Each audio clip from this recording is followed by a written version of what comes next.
تستطيع الكذبة المحكمة أن تصل من بغداد إلى القسطنطينية، فيما الحقيقة لا تزال تبحث عن نعالها. وهذا المثل العربي ينطبق على الشرق الأوسط كما هو الحال هنا في السويد. وأكثر من ينزعج من أنني كسياسي أتوجه إليك مباشرة باللغة العربية هم الإعلاميون وأصحاب السلطة على مختلف المستويات، الذين لهم مصلحة في تأويل رسالتي وتشويهها قبل أن تصل إليكم. ولماذا ذلك؟ بالطبع فالأمر يتعلق بالسلطة. إذا كان بإمكاني التحدث إليك مباشرة فلن يعود بإمكانهم تحريف كلماتي لجعلك تفكر كما يحلو لهم. في السويد لدينا عدد من القوانين الدستورية، إنها أساس ديمقراطيتنا، ومن بين أمور أخرى فهي تحدد حرياتنا وحقوقنا، وهي أيضا جزء كبير من السبب في أن بلادنا ومنذ فترة طويلة هي دولة يهرب إليها الناس ولا يهربون منها. ومن بين هذه الأسس حرية التعبير. أن يكون لدي الآن الفرصة لأقول ما أعتقده، وأنه يمكنك أن تقول ما هو رأيك. والشيء الآخر هو حرية الدين، وهذا يعني أنه لديك الحق في الإيمان بدينك بغض النظر عن الإله أو الكتب المقدسة التي تؤمن بها. لكن الحرية الدينية تعني أيضا التحرر من أن يفرض الدين نفسه. لسوء الحظ هناك كثيرون في العالم وفي الوقت الحاضر أيضا في السويد يجدون صعوبة في قبول حقيقة مفادها أننا في السويد لا نسمح للدين بأن يتحكم في قوانيننا أو يحد من حياتنا الفردية.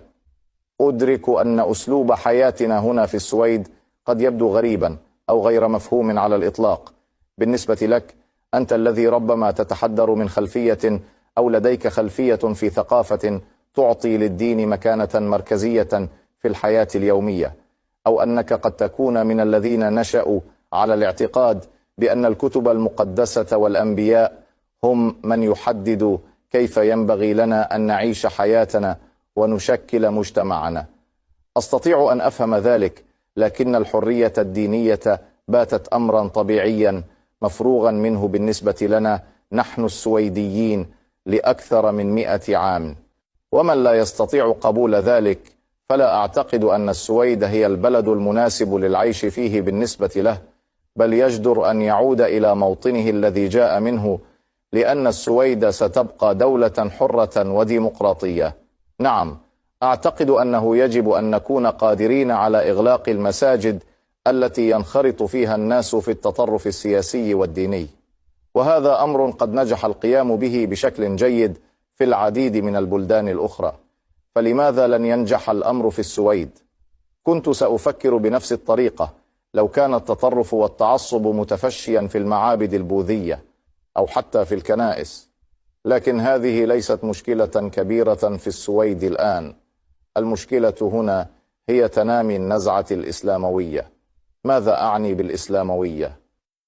طبعا خلافا للدين الإسلامي، فإن الإسلاموية هي أيديولوجية سياسية تقول إن الكتب المقدسة للإسلام يجب أن تحدد قوانيننا وتتحكم في حياتنا الفردية، وذلك يعني بالضبط ما وصفته للتو بأنه غريب بالنسبة لمعظمنا نحن السويديين.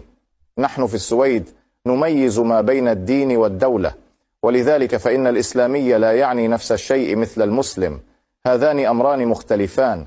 وهذا أيضا سبب رغبتي في التوجه إليك مباشرة عندما تفشل وسائل الإعلام والجهات الفاعلة الأخرى التي لها مصلحة في تشويه ما أقول ولا تؤدي دورها في الترجمة الصحيحة.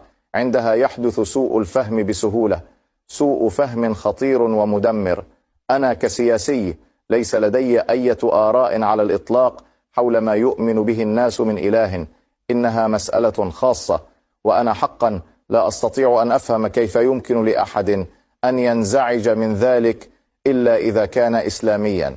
لماذا يريدون حماية الإسلاميين؟ لقد قلت ذلك من قبل وسأقوله مرة أخرى.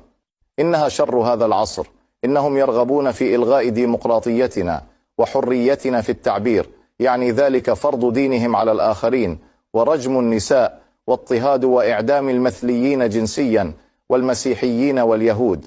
إنه الزواج القسري والقيام بأشياء فظيعة ضد أجساد الفتيات الصغيرات واختطاف الأطفال وارتكاب أعمال إرهابية.